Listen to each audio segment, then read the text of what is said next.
everybody. Thank you so much for joining us. My name is Casey Smith. I am with Arts Alliance Illinois, which is a statewide advocacy organization that is fighting for resources and policies that support the arts and culture sector across the state, which is so incredibly important right now, especially with the current multi-crisis situation we find ourselves in. From the start, I just want to thank all of you for joining. We're going to give a couple more minutes for folks that are still hopping on, but we're expecting 500 folks here on this Zoom, and we also have people watching on YouTube and Facebook, which is incredible. I also want to just recognize that during this moment, I really appreciate you taking the time to make space in your schedule to have this conversation, to engage with this work, and to think about what anti-racism work could look like for you in your practice, with your organization, with your community. With everything going on right now, it's certainly more important than ever, but we also recognize that the art sector is really hurting. So thank you so much for making the time and engaging with this and taking this first step. This webinar, which is Arts and Culture as Part of the Solution, an Introduction to Systemic Racism, is meant to be a first step. So this is for folks who haven't necessarily been doing anti-racism work or haven't been introduced to anti-racism work before. A couple small housekeeping things. As we said, there's a lot of people that are going to be on this webinar, which is awesome, and we're really excited about that. But because of that, we have disabled the chat function at the bottom of the webinar, which we normally have on our COVID-related webinars we've been doing. Also, if you've been on past webinars and you're worried that you're not seeing Demi Vankov right now, have no fear, he is here. He's the little anonymous silent Arts Alliance logo. So he's watching over all of us and making sure the tech is moving smoothly. Even though we don't have the chat function, we are going to do a Q&A at the end with our awesome presenters, Nina and Derrick. And if you look in that Q&A function, if you've done the kind of Zoom webinars before, you might be savvy on this already, but you'll be able to see all the questions that people post in that Q&A box. If you've posted questions and sent them to us ahead of time in your registration, don't worry about it. I have them. I've passed those on to Nina and Derrick. You don't need to repost your question. But as people are posting questions, if you see a question that you really resonate with or you think is really important, there's a little thumbs up sign underneath the question. You can press that, and that'll actually move that question up to the top, so we can kind of rank what questions are most important as a community. So a little kind of collaborative priority setting there. So be sure to do that. But we also want you to take the space to really listen and engage with what Nina and Derrick are offering us. And with that, at the very top here, we want to take a moment of reflection to kind of center us, take a breath, shut out the noise of the rest of the work that you've been doing over this last day and week and month and life. And for that moment of reflection, we have with us here Chicago-based actor Sydney Charles, and she'll be bringing that moment of reflection through the words of some very influential artists from the civil rights movement, Nina Simone and James Baldwin. So Sydney, you can take it away. Thank you, Casey. Thank you for the Arts Alliance for allowing me to be here and share this space with you. I want to begin by sharing two quotes, one by Nina Simone and the following by James Baldwin.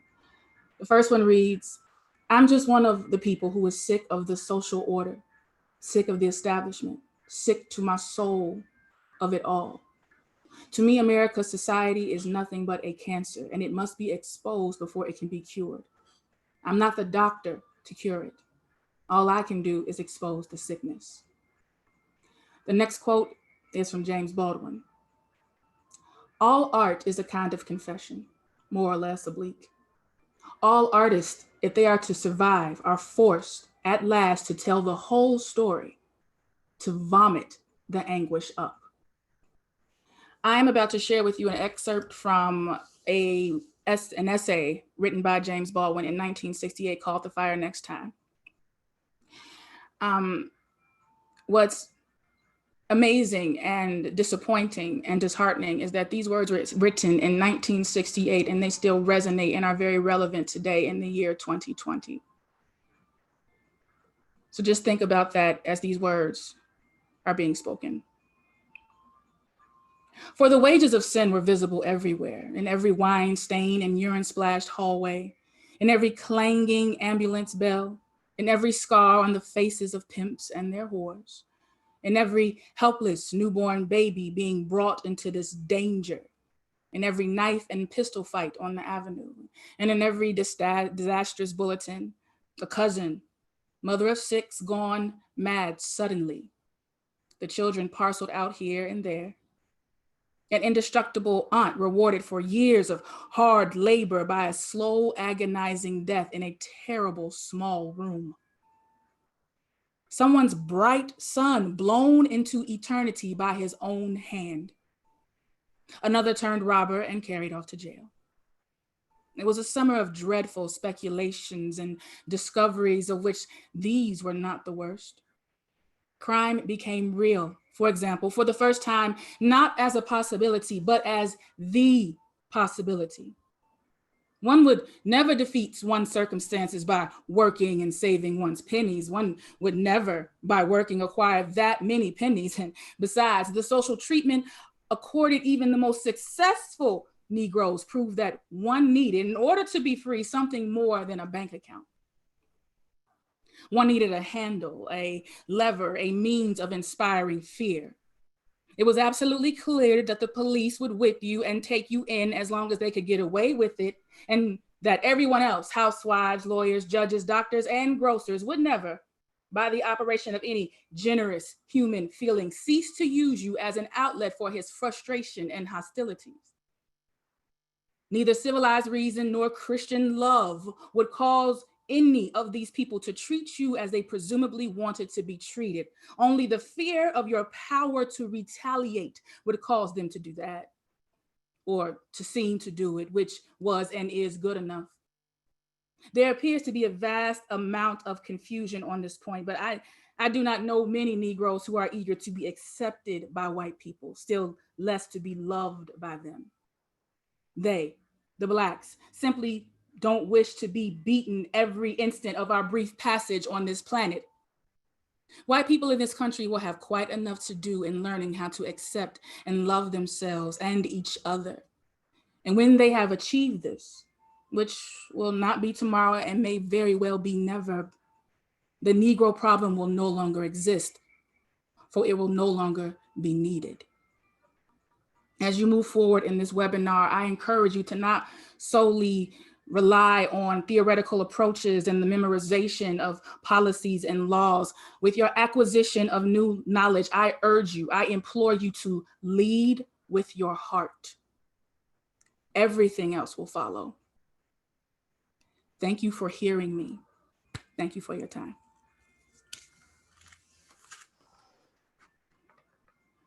Thank you so much, Sydney. Y'all, I knew that was coming and I still wasn't ready for it. All right. Thank you so much. If you appreciate Sydney's words, you can raise hand, press the raise hand button at the bottom of your screen, show her some love.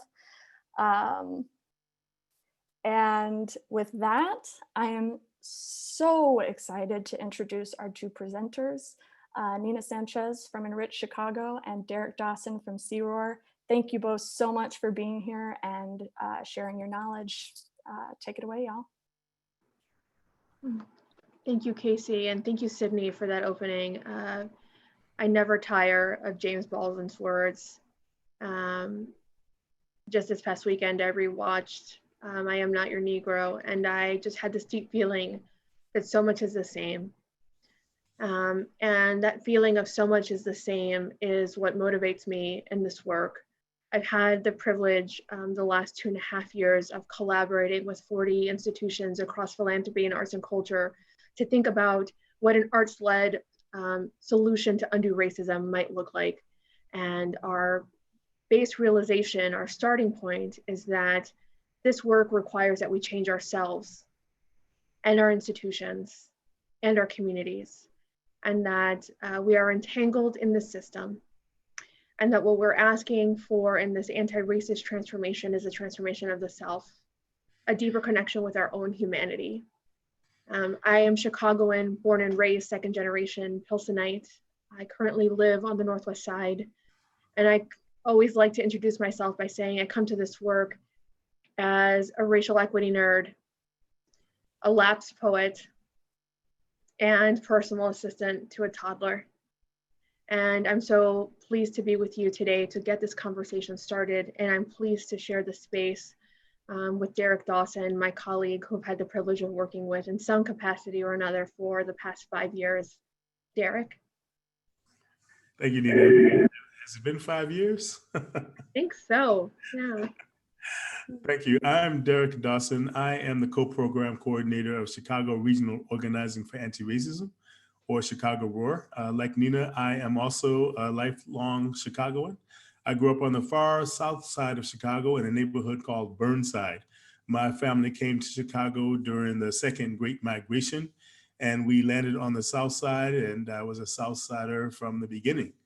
I went to a high school called Lindblom Technical High School in Inglewood, and I left Chicago after graduating from high school in 1980, went to the University of Colorado to study architecture. I got into anti-racism work by accident while I was at the University of Colorado. I had my first, what we call a racial incident, when one of my English professors told me that I did not write a paper because, as he put it, I don't believe a Black boy from the south side of Chicago could write a paper of this quality. I'll spare you the details of that, but ended up changing my major to English. I joined the military, where I became a broadcaster and journalist for the United States Navy. You know, I learned then, and I say now, that if you want a clear understanding of race and racism in the United States, it can be helpful to leave the United States. So I left the United States and traveled around the world. I spent time in post-apartheid South Africa, all over South and Central and Eastern Asia. Eventually, I came back to the United States and began a career in law. I was in law for about 7 years when I had another racial incident and had to sue the law firm. And so right around that time, I stumbled into a Crossroads Anti-Racism Organizing and Training, 2.5-day analysis training, an expanded version of the conversation we're going to have today. And that was my introduction to this work. I became the co-program coordinator of Chicago ROAR, which is actually just a local program of Crossroads. And it was when I started working with Chicago ROAR that we started working with the arts community. And that's when I met Nina. And my working relationship and personal relationship with Nina has been a blessing. She's been my guide in the connection of the arts world and anti-racism work. And I am greatly appreciative because it's become a major part of our work and our focus. And we are grateful for the relationship between Chicago ROAR and Enrich. And I'm glad to be here with Nina and with you all today. Thank you. Great. Thank you, Derrick. Yes, and just to share a little bit, you know, I think part of the reason I arrived from the education space to arts and culture were because the arts were so formative in my own upbringing. Growing up in a household with roots in central Mexico in Pilsen, I grew up in what I considered a creative household. My father is a musician, my mother is a maker. Our family nickname was the Band Sanchez because we sang together in a church choir, rode on bikes in long rows, and my mom loved to dress the girls in identical outfits. And so it's that shaping and that role of the arts in my life that made it very natural and exciting for me to join in the Enrich Chicago cause after a long career in educational equity and multicultural affairs and higher education. And one of the things that the arts offers us is many, many tools for reimagining what our lives and our society can look like. And so I find that we're in a really creative space to have these conversations. And Enrich Chicago is probably one of the bravest spaces I've ever been a part of, that's been party to difficult and substantive conversations around race and racism. and wanting to address that root cause of not just what's going on between you and me, but how is this a problem of the we that we need to solve together. Casey or Demi, can we share the slide deck now? I believe I can. Okay. Oh, Derrick is sharing. Sorry, Derrick. Thank you. As we get started today, now you know a little bit about Derrick and myself, let's talk a little bit about what the goals of our time today are. We have just a short amount of time. With less than 90 minutes, I can assure you we will not solve racism. So the pressure is off. But what we will do is enter into a shared understanding of the systemic causes that we're interested in. We'll enter into a shared analysis and vocabulary for how we might have productive conversations around race and systemic racism, and begin to have a little bit of an idea of the shaping and the influence of those systems in our lives individually, our lives across the arts and culture space, and our lives more broadly in community. As we do that, we'll go ahead and open it up. I know the chat is not on. The Q&A will be open. You will be able to contribute to the Q&A.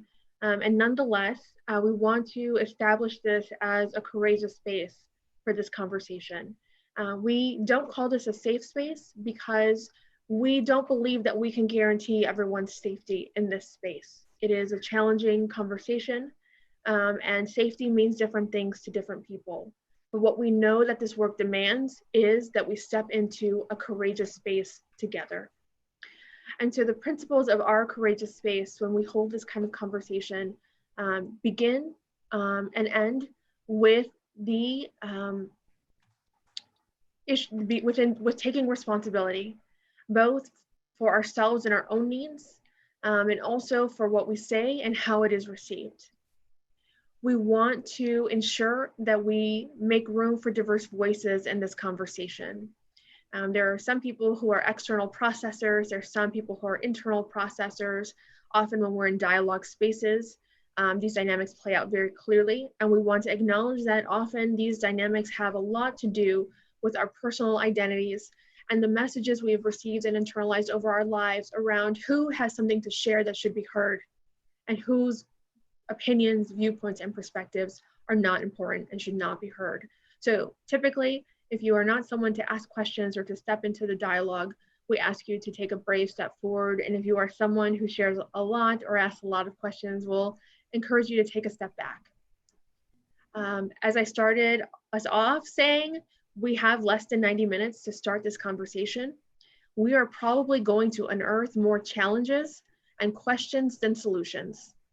Part of moving toward a liberatory space, a third space for reimagining our lives and our work in the arts and culture sector, we encourage you to enter into this space with a willingness to embrace ambiguity and seize upon it as an opportunity for further learning. We may also encounter some stories from individuals through Q&A or through other functions or means in this conversation. And we're going to ask that we preserve the integrity of those stories and not share them as much as possible. And you may have heard the saying before, what's learned here leaves here and what's said here stays here. And we would ask that even in this virtual space, understanding that we're broadcasting out through multiple media, that may seem challenging, that may seem foregone, but we believe that we can do our best to preserve the integrity of those stories and ask permission to share if we wish to share stories. And that as we enter into our content today, that we're listening to understand and not engaging with what I like to call predatory listening, a term I learned from my dear colleague, Ryan Blocker, which is listening to poll polls or listening while simultaneously formulating your rebuttal to what it is you're hearing. So please engage in deep listening. I know that we're on electronic devices, we're not in a room together. Our offices are in our homes. And so life is different now, but as much as possible, if we can engage in the deepest form of listening that we're able to, we would encourage that. And that we are affirming the inherent worth and value of the lives of people of color and our experiences as humans grappling with an issue of systemic racism, which impacts all of us and the quality of our lives. So with that, I believe you all maybe have raise hand functions on your devices. If you can raise your hand to signal your assent with our Courageous Space Agreement, that would be appreciated. Nina, while we're getting consent, I'm having some technical difficulties. Can you tell me whether my screen is being shared properly? It is being shared, but not in full slide mode. Okay, thank you. Let me figure out what is going on. Could you try clicking the resume slideshow, Derrick? It's right under slideshow, top left corner, a little lower. I just did, and it does not seem to be working. So let me see what is. Maybe try stop sharing your screen, Okay. and let's just try again.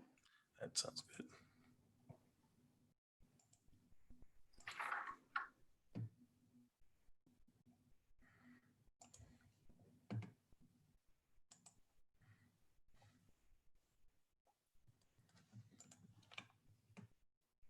Ooh, we almost had it. Yeah, that looked great. See what's going on here.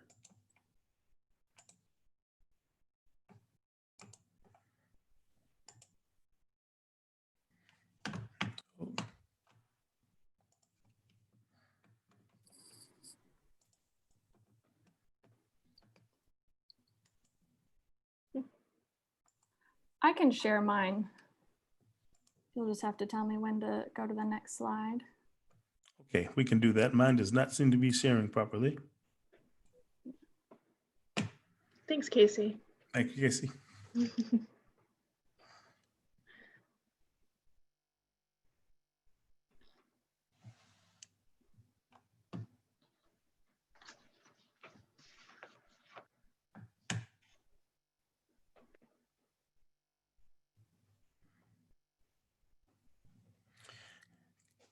Casey, if you can go to the what is racism slide, that would be great.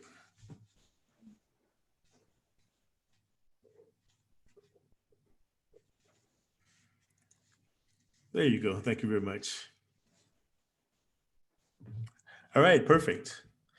So we do want to answer the question, what is systemic racism? Because we often have different ideas about what we mean by racism. Often if I say, what is racism? People will answer the question, it invokes images around white nationalists, perhaps the Ku Klux Klan. Sometimes we hear things like Charlottesville. Often when we talk about racism, we actually talk past each other because there's so many ways to think about it. And we often confuse individual personal prejudice with racism. And that's why we think it's important to establish what we mean by racism so that we can come to a shared understanding, a shared language, and a shared meaning about what we mean by racism.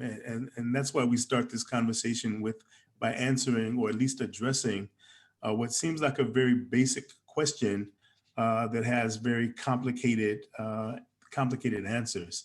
You know, if you turn on the news right now, because we're in the middle of a pandemic where we see 70% of the people in many cities who are being killed by this virus are African American. We see that large numbers of people who are being adversely impacted are Latinos in our communities. And we know that racism is an underlying cause that this pandemic has exposed. It's also exposed a lot of really unclear understanding about what we mean by racism. If you turn on the news right now, you'll see stories all over the place on every channel where racism is mentioned and often not in the same context. So one of the reasons there's so much conflict around racism, we understand, is because when we talk about racism, we're talking past each other. So let's take a few moments and think about, what do we mean by systemic racism? Could you go to the next slide, Casey? We like to share this quote sometimes from Toni Morrison. She said, the very serious function of racism is distraction. It keeps you from doing your work. It keeps you explaining over and over again your reason for being. This is the impact of racism. This is how racism actually operates even though we just simply think about it as some kind of personal prejudice, which may or may not be serious. Can you go to the next slide, please? And so we use this equation that you see on the right side of your screen to discuss what racism is. And so we say that racism is race prejudice plus the misuse of power by systems and institutions.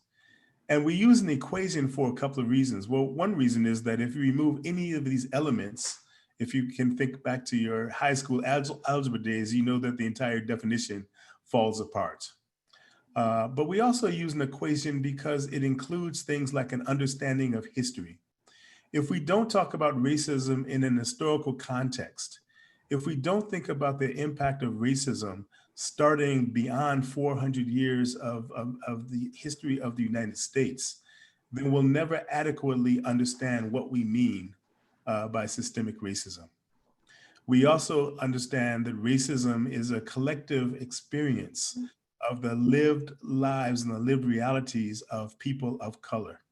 And what that means is that we often think about racism from the perspective of the dominant culture of white society. You know, have you ever noticed if you look at a child's textbook and you look at parts of history, you'll see history written from a dominant culture perspective. And sometimes you'll see what we think about as that little gray box in the bottom right-hand corner. So if you look at a definition or history of something like Manifest Destiny, it'll talk about the cowboys conquering the West. And the only thing that you see about Native Americans and Latinos is in a little box inadequately described in the bottom right-hand corner of that textbook. And we also understand that racism involves a diagnosis. Sometimes we talk about in terms of DDT, diagnosis determines treatment. And what we mean by that is that if you have the wrong diagnosis, you're going to give the wrong treatment. We had a colleague in Crossroads years ago who had a toe fungus, and he went to the doctor, and the doctor told him, you know, it's just a toe fungus. I wouldn't worry about it. You don't even have to treat it. If you want to treat it cosmetically, you can put perhaps some ointment on it, and that will take care of it.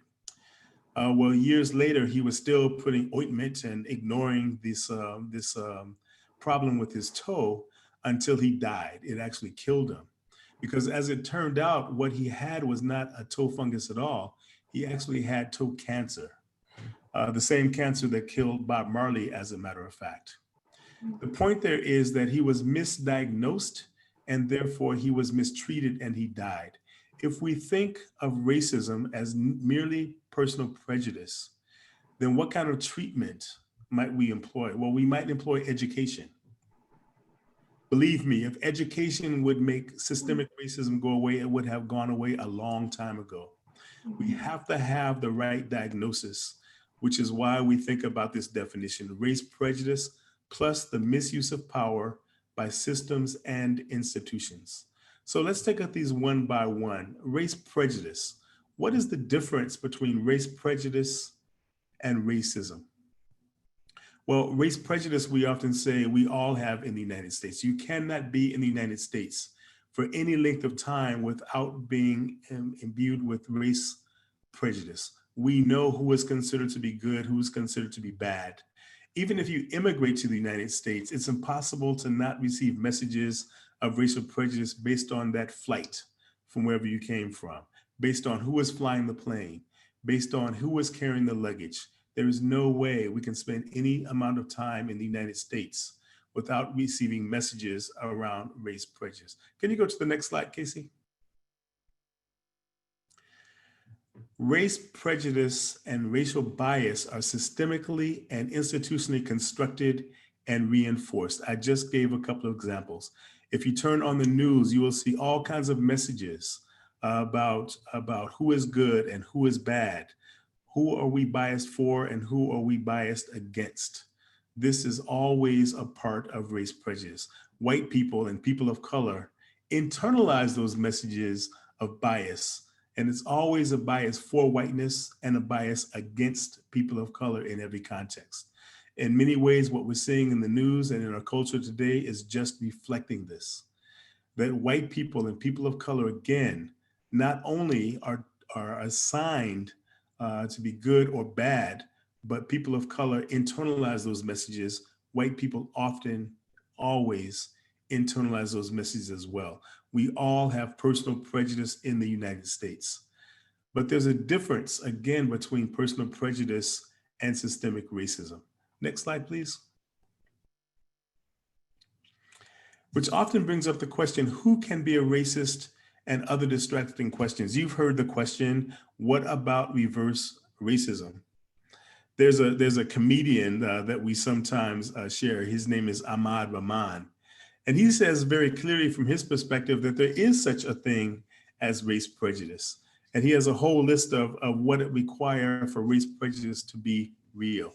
He says things like, if I go back in time and teach white people to hate all of their physical attributes, then there would be systemic racism. Reverse racism assumes that personal prejudice is the same as race prejudice. And what's wrong with that is that piece about systemic power. Race prejudice plus the misuse of that systemic power equals racism.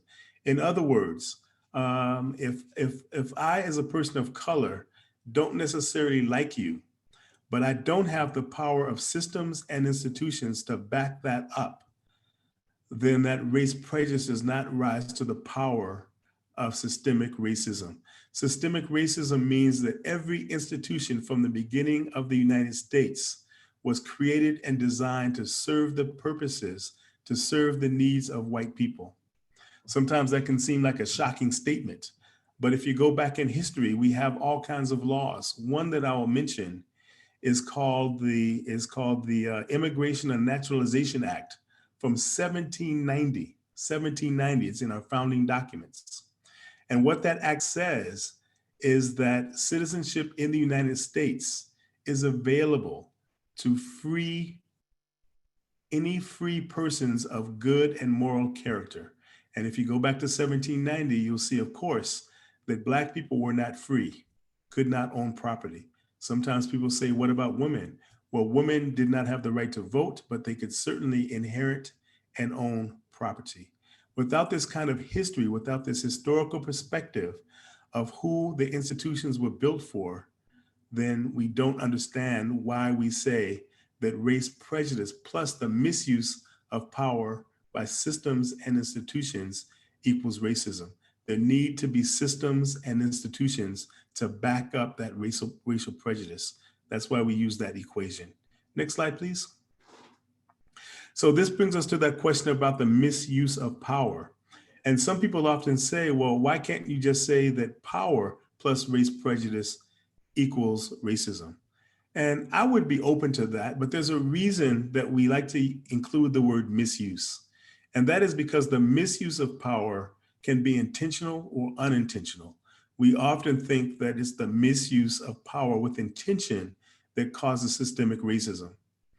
But some examples I like to offer are a teacher who may love their children that they're teaching, but decide that Black boys need more discipline than white boys or white girls. And that is a misuse of power, even though the intent might not be there. The misuse of power by systems and institutions can be intentional and unintentional, but it can still be misused. And that misuse of power, again, by systems and institutions plus race prejudice equals systemic racism. Next slide, please. Now, when we talk about the misuse of power, again, it can be intentional or unintentional, covert, overt. It can be well-intentioned. It can be ill-intentioned. It can be unconscious, and it can be conscious. You know, I think about another example my sister told me a few years ago, actually somebody else who was a student at the University of Illinois in Champaign. And she told the story of a guidance counselor. She went to the guidance counselor, a young white woman, because she wanted to figure out what course load she needed to take to get a degree in finance. And the counselor that she went to said, you know, I would not go into finance if I were you. You would be much better off if you went into accounting. or economics, because if you go into economics, you can always get a government job. Now, fortunately, my sister was strong-willed and did end up going into finance as she wanted. But the question remains, did this counselor intentionally misuse her power? When my sister went to her, this counselor obviously had a lot of power and influence over my sister's entire life. And I suspect that she was very well intentioned in trying to steer my sister towards economics and clear a path for her, because clearly this young Black woman could never handle a career in finance. So again, out of her good intention, she steered my sister towards economics, because this woman decided that that would be a clearer path for my sister, who in her eyes is clearly defective in some way. That is an example of how power can be misused even when well-intended. And again, certainly it can be conscious and unconscious. And as I said before, it can be overt and it can be covert, but we need to understand the role of the misuse of power by systems and institutions in creating systemic racism. Next slide, please.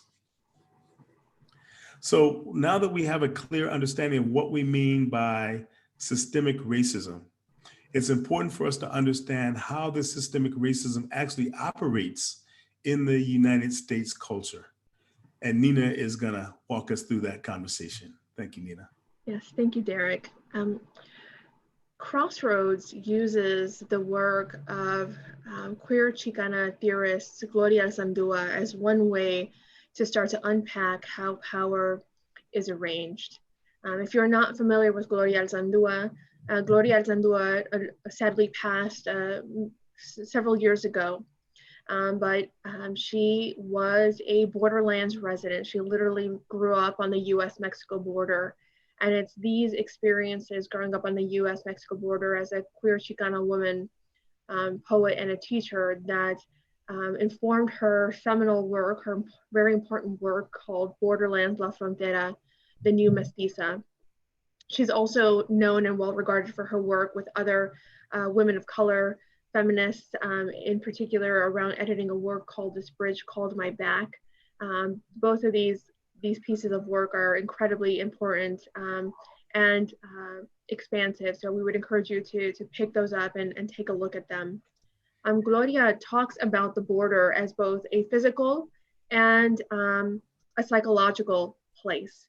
And she uses this metaphor of the border to describe really what is a power analysis that is holds true for the United States and our dominant cultural norms. I want to take a moment before I go into how we might apply this power analysis within the construct and framework of a center and the borderlands by reading an excerpt of her work, of her writing from Borderlands La Frontera. The US-Mexico border es una herida abierta, where the third world grates against the first and bleeds. And before a scab forms, it hemorrhages again, the lifeblood of two worlds merging to form a third country, a border culture. Borders are set up to define the places that are safe and unsafe, to distinguish us from them. A border is a dividing line, a narrow strip along a steep edge. A borderland is a vague and undetermined place created by the emotional residue of an unnatural boundary. It is in constant state of transition. The prohibited and forbidden are its inhabitants. Los atravesados live here, the squint-eyed, the perverse, the queer, the troublesome, the mongrel, the mulatto, the half-breed, the half-dead. In short, those who cross over, pass over, or go through the confines of the normal. Gringos in the US Southwest consider the inhabitants of the borderlands transgressors, aliens, whether they possess documents or not, whether they're Chicanos, Indians, or Blacks. Do not enter. Trespassers will be raped, maimed, strangled, gassed, shot. The only legitimate inhabitants are those in power, the whites and those who align themselves with whites. Tension grips the inhabitants of the borderlands like a virus. Ambivalence and unrest reside there, and death is no stranger.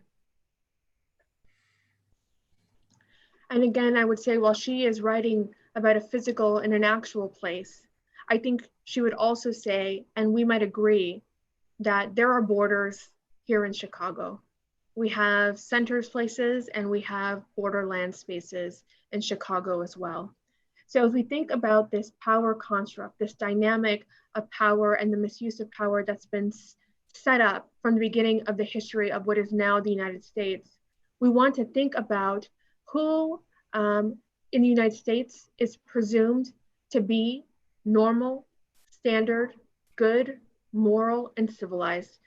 Stacy, if we could, or Casey, if we could advance to the next slide. That is our first question. One more. What values as well as ways of thinking and being are presumed to be desirable, moral, and superior, right? And how we might understand what those are just simply by reflecting on our lived experiences. If we can move to the next slide.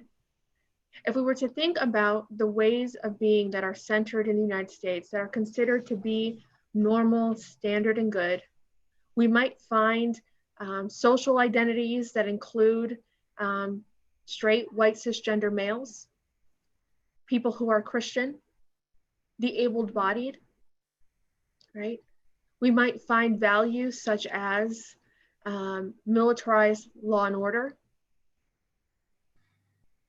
being objective, law-abiding, rational, perhaps being neurotypical, right? Having obtained a degree of higher education, being employed full-time, right? Engaging in white-collar work, as some people call it.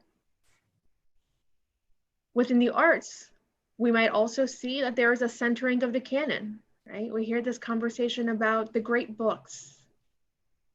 Who are the masters? What does it mean to be formally trained? Right? So if we were to think about the nature of the center, and this is a list that's actually kind of the greatest hits, I would call it. We ask this question in every workshop, and the responses that we get from people about who is considered normal and standard and good are surprisingly or not surprisingly alike across contexts, geographically, and even internationally. So these are what we in this country, in our lived experience, find as those values, people groups, and ways of being that are centered and valued above all others, that form our dominant cultural norms in our personal interactions and interpersonal interactions, and also within our institutional lives. Nina? Yes, Derrick. I'm sorry, can I just add something really quick? Because I just want to emphasize something that you said, which is a reminder that this Center Borderlands exercise is a power analysis. So Nina is not suggesting that what you see in this box is what is normal, standard, and good, but that the dominant culture center in the United States has the power to name, describe, and define what is considered to be normal, standard, and good. And I always like to add that everything else is compared against this list. Thank you, Nina. Yeah, absolutely, Derrick. You went right where I wanted to go, right? In some ways, this list represents a mythical norm, right? And when we talk about who is in the center of power, when we reflect on our own lived experiences, we always want to think and affirm that while this has been named, the way this has been centered, while this place of power has the ability to make these determinations in a way that's actually profoundly dehumanizing to us all, there is not any one person whose all whose identities as a full human fit squarely in the center, right? But this center also requires, in this power arrangement, that there are places and people that serve as foils that justify its control, its power, its hoarding of resources, and these dehumanizing practices. And in our analysis, it is people of color and people of other marginalized identities who also often form these foils to the center of power. So if we were to think about who in the United States, in the next slide, is presumed to be abnormal, deviant, bad, immoral, and uncivilized, if we were to think about what values as well as ways of thinking and being are presumed to be undesirable, deviant, and inferior, how might we respond? what people groups, what ways of being, what values might we find relegated to a borderlands space? If we move to the next slide, we'll share some of the common responses we received to this question, right? This can include people groups, as we said, as people of color. This can include LGBTQIA people. It can include the elderly. It can also include children. If we were to think about ways of being, we could think about people who might be considered lazy or uncivilized or exotic. People who are considered sexually loose. Right? People who may be addicts, or as we say in our great language often, right? At risk, urban youth, low income, under-resourced. If we were to think about the arts, in the arts and culture space, we might hear labels such as street art, culturally specific, as though people of color are the only ones who have culture. We might see oral storytelling relegated to borderland space, or urban art, or the untrained, or the self-taught, right? So the common element of the borderlands is that these spaces exist. There is life happening there. There is culture and resistance happening there. But that does not undo the fact that this space was created and is maintained by a systemic misuse of power that is by and for the benefit of those who find themselves largely in the center. Okay. We can scroll to the next slide. And Derrick, is there something you wanted to add there? Sure, yeah, just a moment on this slide. Thank you. I just wanted to also point out that when you look at this construction, it becomes clear, as Nina said, that while no one has any identities fully in the center or fully in the borderlands, it also suggests that there's always movement in between the center and the borderlands, and the borderlands and the center. In fact, those borderland identities cannot survive without knowing how to navigate the center. And the center often navigates the borderlands as well.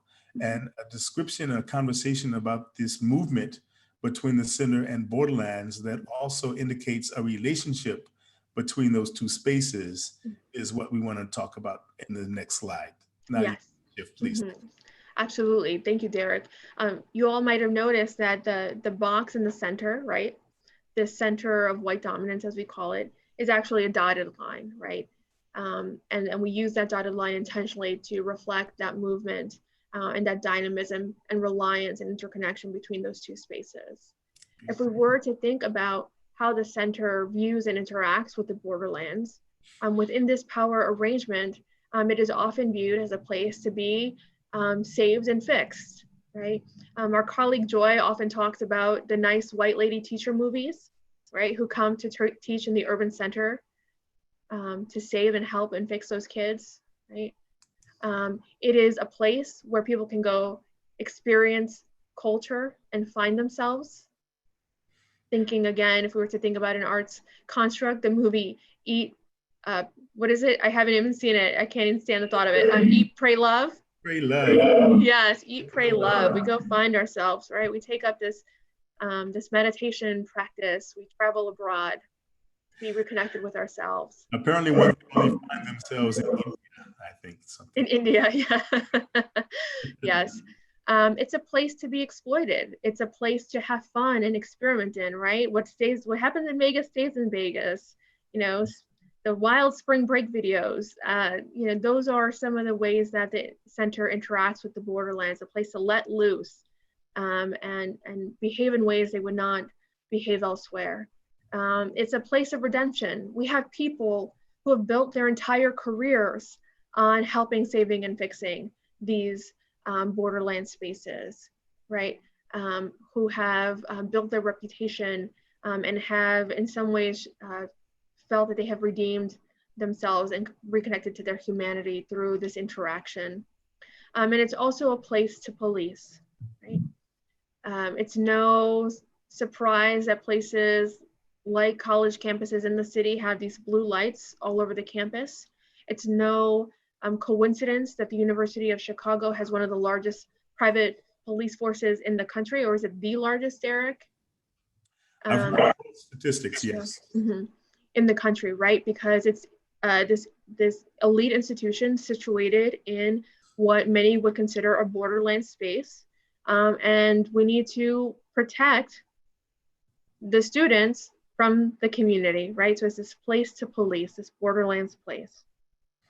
If we were to think about, then I'm moving to the next slide, how the borderlands views and interacts with the center, we are all raised in this culture, right? We're all raised with a certain understanding and access to and prioritization of dominant cultural norms. And so for many of us, the center is that model of desirability.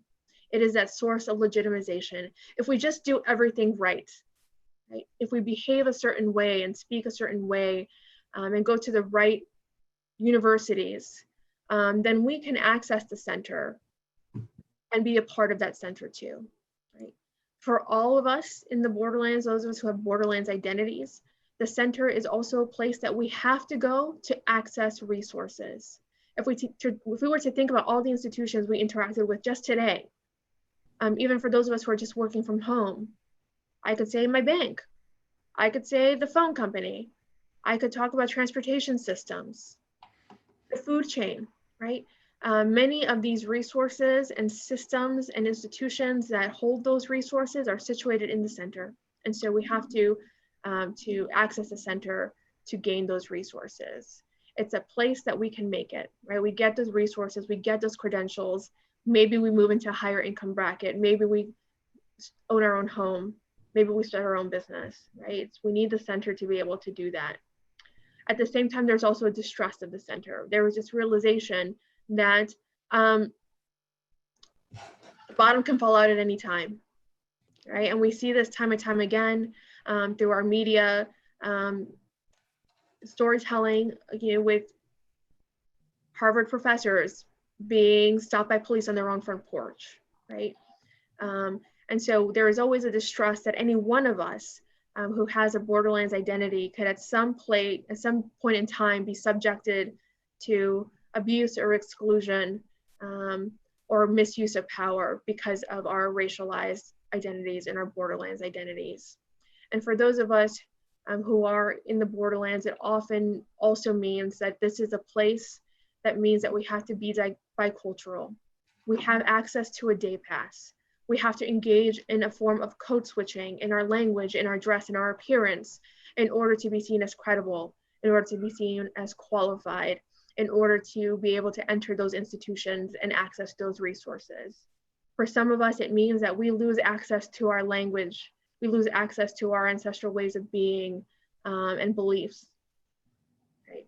It means that we begin to distance ourselves from our neighbors and our own family members because the center requires that we speak perfect, unaccented English or not wear our big earrings or red lipstick, right? And this is profoundly damaging, right? So when we think about this dotted line, right?